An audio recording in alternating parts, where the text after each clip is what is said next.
Maxed out your credit cards? No problem. Just print your own money to pay them off. Oh, wait, you can't? Funny, because America's been doing it for over a century, and they call it monetary policy. The ultimate magic trick, borrowing from yourself, paying yourself back, and somehow convincing everyone else you're a genius. And the world? We're all clapping like it's a TED Talk. They say insanity is doing the same thing over and over and expecting a different result. By that logic, the U.S. economy deserves a padded room and a juice box. Picture this, a country so addicted to debt it treats borrowing from the future like a national sport. Every year the government spends more than it earns, and every year we all pretend that's normal. They call it stimulus. I call it financial cosplay. Money that doesn't exist, lent by people who don't have it, to pay for things no one wants to cut. Beautiful, right? Like watching a magician saw himself in half, except you're the one bleeding. And the best part? This whole trick isn't new. It's been running since the Founding Fathers were still arguing about powdered wigs and taxes on tea. 2008. Wall Street drove the bus into a cliff, then asked for gas money. The banks stuffed themselves with subprime junk, sliced it pretty, sold it to pension funds, then acted shocked when the math exploded. Liquidity vanished. Credit froze. Your job? Suddenly redundant. The fix? The government opened the fire hydrant. The Fed bought toxic paper and treasuries like a hoarder with a coupon. Trillions! Rates cut to the floor. Stability restored, they said. Translation, the arsonists got a new mansion and you got a moral lecture about too big to fail. What's the paradox? Risk got socialized, profits stayed private. Burn down the house, get promoted to chief firefighter. The lesson? In modern finance, consequences are a luxury item. Can you afford them? 2020, the world stopped. Paychecks didn't, they just evaporated. But the stock market?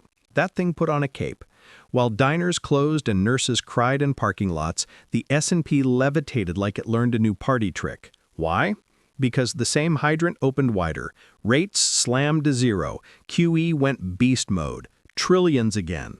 Support for households and markets, they said. Cute pairing, like Band-Aids and a bulldozer. Money didn't fix broken supply chains or missing shifts. It inflated asset prices. Tech giants became continents. Your stimulus bought 2 weeks of groceries and a headache. Meanwhile, houses bid against hedge funds, and your savings account earned the square root of nothing. Paradox? Main Street flatlined, while Wall Street hit personal bests. Lesson? When the printer sings, assets moon, wages yawn. Guess which one you own? 1971. Before the vibes, there was metal. Dollars could be swapped for gold, an anchor, annoying but honest. Vietnam, big spending, and global doubts showed up. Nixon looked at the math, cut the chain, and said, "We're off gold." Suddenly, money wasn't a claim on something, it was a claim on faith, on trust in the issuer, on the story. That pivot changed everything. Now stability depends on belief. In treasuries, in the Fed, in the idea that tomorrow will accept what today prints. When belief wobbles, yields jump, currencies twitch, and everyone pretends it's transitory. Paradox? The safest asset on earth is a promise wrapped in more promises. Lesson? When value leaves the vault and enters the imagination gets very expensive. So, here we are. The empire runs on debt, and the dealer is the same guy who owes the tab. The U.S. borrows through the Treasury, then the Fed shows up with a wink and a keyboard. Click! New dollars appear. Quantitative easing, they call it. I call it God mode for accountants. Think about it. Every time the Fed buys a bond, it's typing money into existence. Not earned, not saved, typed.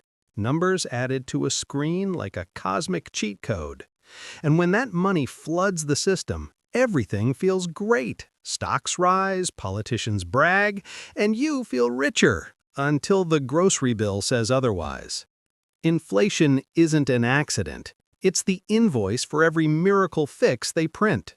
You pay it at the gas station, in rent, at the checkout line. It's the quietest tax ever invented. No vote, no warning, just a slow pickpocket in broad daylight.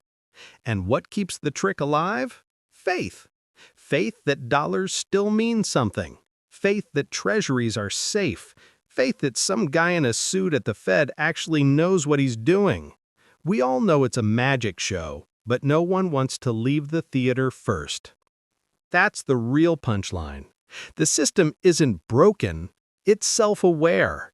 It knows you'll complain, tweet a meme, and then go back to swiping your card. Because deep down, we all love the illusion, as long as the lights stay on and the Wi-Fi's paid. Here's the dirty secret. This isn't economics anymore. It's religion, and the Fed is the high priest. They don't print money, they print belief. Every dollar you hold is a little paper prayer that says, please don't lose faith. The illusion works until it doesn't.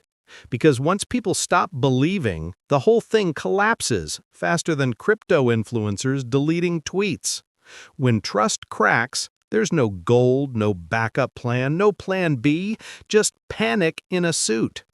So yeah, the system looks solid, but it's held together with PowerPoint slides and hope. The world's safest asset, it's just a promise dressed up for prom night. And like every good lie, it only lasts as long as we clap. One day, the music stops, the empire opens its wallet, and the world finally asks, wait, was this all monopoly money? So what's the moral of this trillion-dollar comedy? Simple. Money isn't real, but your bills are. The government borrows from itself, the banks bet with your future, and you call it the economy. Cute, like watching a clown juggle knives and saying, at least he's confident. Every new dollar printed is another bite out of your savings.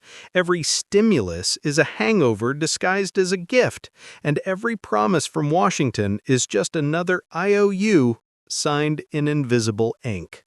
So yeah, maybe the trick will keep working until the audience stops laughing. And when it does, don't say nobody warned you. Because that's the secret no one prints on the money. The system doesn't crash, it just transfers the pain from their balance sheets to your grocery cart. Life lesson? The more righteous the sermon, the dirtier the books. Or to put it bluntly, the faker the virtue, the juicier the scandal. That's how empires end and Netflix series begin. Subscribe, why don't you? Maybe next time we'll laugh before it hurts.